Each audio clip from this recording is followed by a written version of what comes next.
So hello students, welcome back to Gyan education. तो आज हम लोग पढ़ने वाले हैं इंडस वैली सिविलाइजेशन के बारे में। कल मैंने एंशिएंट हिस्ट्री की स्टार्टिंग की थी, जिसमें कि मैंने आपको प्री हिस्टोरिक पीरियड्स के बारे में बताया था। तो चलिए आज पढ़ते हैं इंडस वैली सिविलाइजेशन के बारे में। इंडस वैली सिविलाइजेशन एक बहुत ही ज़्यादा मतलब ये कॉम्पिटिटिव एग्जाम से बहुत ज़्यादा इम्पॉर्टेंट है हमारी इंडिया की हिस्ट्री में या वर्ल्ड हिस्ट्री में, बहुत महत्व रखती है। ये वर्ल्ड की ये सेकंड सिविलाइजेशन थी और इंडिया की ये फर्स्ट सिविलाइजेशन थी। तो चलिए जानते हैं कि इंडस वैली सिविलाइजेशन की कुछ साइट्स हैं। तो जिसमें सबसे पहले ये जो वीडियो लेक्चर है, इसको 2 पार्ट्स में डिवाइड किया हुआ है, पार्ट 1 एंड पार्ट 2, जिसमें कि हम पार्ट 1 में पढ़ने वाले हैं Indus valley, Harappa, Mohenjodaro and Chanhudaro के बारे में। एंड इसी के सेकंड पार्ट में हम लोग पढ़ेंगे लोथल, कालीबंगा, धोलावीरा, सुरकोटा और बनावली के बारे में। तो जो सबसे पहले मैं आपको इंडस वैली की साइट्स बता देती हूँ। तो जैसा कि आप लोगों को मैप में दिख रहा होगा, ये जितना भी है हमारा, ये इंडस वैली सिविलाइजेशन कहलाता है, ये पूरा एरिया, जिसमें कि सब हड़प्पा। तो ये वाला जो पॉइंट है, ये हमारा हड़प्पा है, जो कि फिलहाल पाकिस्तान में चला गया है।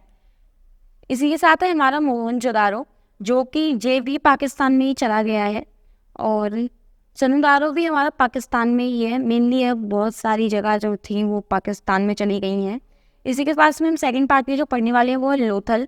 तो लोथल हमारा अभी इंडिया में है, गुजरात में। कालीबंगा हमारा राजस्थान में है। धोलावीरा हमारा गुजरात में है, जो कि कच्छ में आता है। सुरकोटा और बनावली भी हमारा हरियाणा में आता है, और एक राखीगढ़ी है जो कि हमारा पंजाब में आती है। तो चलिए पढ़ते हैं आगे। तो इसमें आती है हमारी पहली इंडस वैली सिविलाइजेशन। तो ये हमारी फर्स्ट साइट थी, ये यूनेस्को के अंडर आती है। आज के टाइम में जितनी भी साइट्स जितनी भी डिस्कवर होती हैं वो यूनेस्को के अंडर में आती हैं। तो ये हमारी साइट थी, ये ऐसी पहली साइट थी, हमारी पहली साइट थी। और इसमें हमको सिटाडेल सिटीज़ मिले थे, सिटाडेल्स मिले थे सिटीज़ में। मतलब सिटाडेल एक ऐसी बाउंड्री होती थी, सिटाडेल का दूसरा नाम बाउंड्री भी था। वो बाउंड्री जो रूलिंग पार्टी को, मतलब जो रूलिंग मेंबर्स होते थे उस टाइम पे, जो लोग जहाँ जैसे आज के टाइम पे प्राइम मिनिस्टर और प्रेसिडेंट, मेंबर्स पार्लियामेंट, इस टाइप से, वैसे ही जो रूलिंग पार्टी होती थी। तो इसमें ये पहली ऐसी साइट थी जिसमें हमें बाउंड्री देखने को मिली थी। जैसे यहाँ पे ये थोड़ा जैसे रूलिंग पार्टी होती है वो थोड़ा अलग ही रहती है, तो उनकी प्रोटेक्शन के टाइप में इस तरीके की ना यहाँ से जैसे बाउंड्री दिखाई दे रही होगी, इस टाइप की बाउंड्री बना रखी थी, जो कि लोकल्स थे और रूलिंग पार्टी इसको एक डिवाइड करती थी एक अलग पार्ट में। तो ये जो रूलिंग पार्टी होती थी ये थोड़ा ऊंचाई पे रहती थी, ताकि वो जो भी इधर साइड में लोकल्स में वो देख सकें कि आखिर क्या, मतलब उनको वहाँ से दिखता था सब कुछ। ठीक है, तो यहाँ पे ग्रिड सिस्टम ऑफ रोड था। रोड जो थे वो बहुत ही डेवलप थे, ग्रिड सिस्टम बना हुआ था। ऐसा नहीं था कि यहाँ से कोई रोड जा रहा है उसमें से कट कर दिया कोई रोड, फिर वहाँ से कट कर दिया, इस टाइप से कुछ भी नहीं था इसमें। यहाँ पे सिंपली ये घर है, इधर घर है, तो इनके बीच में से यहाँ से रोड जा रहा है, इनके साइड्स में से जा रहा है। मतलब बहुत अच्छा सिस्टम बनाया हुआ था, मॉडर्न टेक्नोलॉजी एक टाइप से कह सकते हैं। यहाँ पे बर्न ब्रिक जो होती हैं, मतलब पकी हुई ईंटें, जिनको कि आजकल गर्म मतलब भट्टी वगैरह में जैसे जला के, मिट्टी को जला के ईंटें बनाई जाती हैं आज के टाइम पे, उसी टाइप से वहाँ पे भी ऐसे ही ईंटें यूज़ होती थी। इस पर क्या आपको दिख भी रहा होगा कि यहाँ पे ईंटें यूज़ हो रही हैं, या ब्रिक्स बोल सकते हैं। इनकी जो एग्रीकल्चर टेक्नोलॉजी थी वो भी बहुत ज़्यादा डेवलप्ड हो चुकी थी। ज़्यादा भी नहीं थी, बट इन पिछले टाइम से एंशिएंट में जो प्री हिस्टोरिक पीरियड वगैरह थे उनके टाइम से बहुत ज़्यादा डेवलप्ड हो चुकी थी। इन लोगों ने जब सबसे पहले जो चीज़ प्रोड्यूस की थी उसका नाम कॉटन प्रोड्यूस किया था।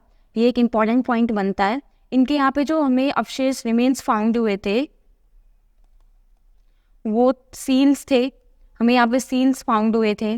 सील्स मतलब स्टैम्प्स हो गई, लाइक ये एक यूनिकॉर्न स्टैम्प थी। तो ये लोग ना यूनिकॉर्न की पूजा करते थे, वर्शिप यूनिकॉर्न था इनका, ये यूनिकॉर्न को बहुत ज़्यादा मानते थे। तो इनके यहाँ पे जो सील्स फर्स्टली फाइंड हुई थी, मिली थी, रिमेन्स मिले थे, वो इस सील के मिले थे। तो नेक्स्ट हमारी साइड है हड़प्पा। ठीक है, ये एक हमारी बहुत ही फेमस साइट है। तो इसमें हमें जो मिले थे, रिमेन्स मिले थे, वो मिले थे हमें, ब्रिक मिली थी कॉपर की बनी हुई, मतलब जो बग्गी होती है ना, जो मतलब वो आज के टाइम पे गांव वगैरह में चलती थी, जिसको गाय या भैंस चलाती हैं और पीछे एक बैठने की टाइप से बना रखा होता है, उसको उससे खींचती हैं तो वो चलती है। इसी टाइप से यहाँ पे उसके मॉडल्स मिले थे जो कि कॉपर के बने हुए थे। कॉफिन, बर्नियल्स एंड टेराकोटा फिग्राइल मिली थी यहाँ पे। कॉफिन बर्नियल्स मिले थे, मतलब कि जो लोगों को दफनाया जाता था वहाँ के कॉफिन्स मिले थे। और टेराकोटा की फिग्राइल्स मिली थी, मतलब मूर्तियाँ मिली थी यहाँ पे बहुत तरीके की। इसको डिस्कवर किया था दयाराम साहनी ने 1921 से 1923 तक, अराउंड 3 इयर्स या 2 इयर्स में इन्होंने इनको डिस्कवर किया था। ये जो हमारी साइट थी, ये बैंक ऑफ रिवर रावी, एक रावी रिवर है, सुना होगा, उसके साइड से ये हमको मिली थी। ये मोंटोग्रामी डिस्ट्रिक्ट ऑफ पंजाब पाकिस्तान, ये हमारी पंजाब पाकिस्तान में है आज के टाइम पे साइट। इसको हमें कुछ और भी रिमेन्स मिले थे, जैसे कि जो कि बहुत फेमस भी हैं, आपने सुना होगा, स्टोन डांसिंग नटराज, इस टाइप के स्टोन डांसिंग नटराज मिले थे। और सिमेट्रीज R37 एंड H, ये भी बहुत फेमस है। सिमेट्री 37 के नाम से भी बहुत लोग जानते हैं, वैसे ये R37 एंड H होती है। ये आप देख सकते हैं, ये H सिमेट्री है, सिमेट्री H। और यहाँ पे एक स्टोन डांसिंग नटराज मिले थे। तो चलिए पढ़ते हैं अगली साइट के बारे में, जो कि है मोहनजोदारो। ये एक बहुत ही फेमस साइट है। तो ये हमारी R.D. बैनर्जी ने डिस्कवर की थी 1922 में, एक ही साल में इन्होंने इसको डिस्कवर कर दिया था पूरा। ये हमारी इंडस रिवर के साइड, इंडस रिवर के बैंक पे थी, लड़काना डिस्ट्रिक्ट पंजाब पाकिस्तान। आज के टाइम पे सारी साइट्स जो हैं ये पंजाब पाकिस्तान में आती हैं, पहले ये इंडिया के ही पार्ट थी। ये लोग, जैसे मैं आपको पहले बताया था, ये यूनिकॉर्न की पूजा करते थे, तो ये भी यूनिकॉर्न वर्शिप थी इनकी।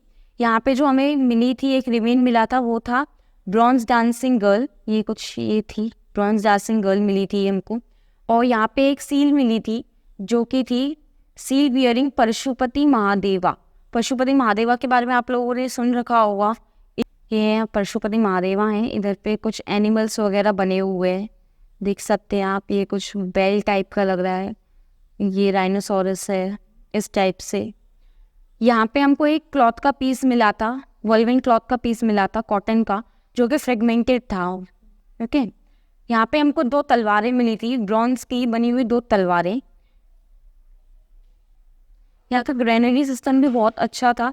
यहाँ पे जो हमको एक चीज़ मिली थी जो सबसे ज़्यादा फेमस हुई थी इस टाइम पे, कि इस टाइम पे थोड़ा शॉकिंग था कि इनके यहाँ पे असेंबली हॉल भी था। एक असेंबली हॉल इस टाइम पे बहुत अजीब था, बट यहाँ पे एक असेंबली हॉल भी हमको देखने को मिला था। तो अब बात करते हैं चनुदारों के बारे में, जिसकी डिस्कवरी की थी N.G. मजुमदार ने 1931 में। ये भी एक ही साल में डिस्कवर हो गई थी। ये फिलहाल सिंध पाकिस्तान में है, eastern side of river Indus. ये ईस्टर्न साइड में जाती है अब हमारी इंदस रिवर के। इसमें हमको कोई शिटाजल सिस्टम नहीं मिला था, मतलब जो राजाओं को और लोकल्स को अलग कर दे इस टाइप की कोई बाउंड्री हमको नहीं मिली थी। ठीक है, यहाँ पे जो हमको रिमेन्स मिले थे वो थे ब्रॉन्ज फ्रेग्राइल्स और ब्लॉक कार्ट, इस टाइप की कार्ट मिली थी जो कि ब्रॉन्ज की बनी हुई थी। और यहाँ पे हमको जो रिमेनिंग फाउंड्स थे वो थे हमारे इंक पॉट। ठीक है, इस टाइप के इंक पॉट होते थे इनके, ये छोटे होते थे, इमेज में थोड़ा बड़ा दिखाई दे रहा है। इंक पॉट मिले थे, बैंगल फैक्ट्री मिली थी, मतलब कि इस चुनदारों के टाइम पे इन लोगों ने बैंगल्स, जो चूड़ियाँ पहनते हैं आजकल की वुमेंस वगैरह, चूड़ियाँ वहाँ पे डिस्कवर हो चुकी थी, डिस्कवर कर ली थी। तो इनके यहाँ पे चूड़ियाँ की एक फैक्ट्री मिली थी, मतलब इमेजिन पूरी फैक्ट्री मिली थी एंड ईटी से बहुत कुछ मिला था। तो ये हमारा पार्ट 1 था। तो इसी के साथ मिलते हैं नई वीडियो में पार्ट 2 के साथ, जिसमें कि हम आगे की हिस्ट्री पढ़ेंगे इंडस वैली सिविलाइजेशन की। Thank you for watching this video. If you like, please share and subscribe and support our channel. Thank you.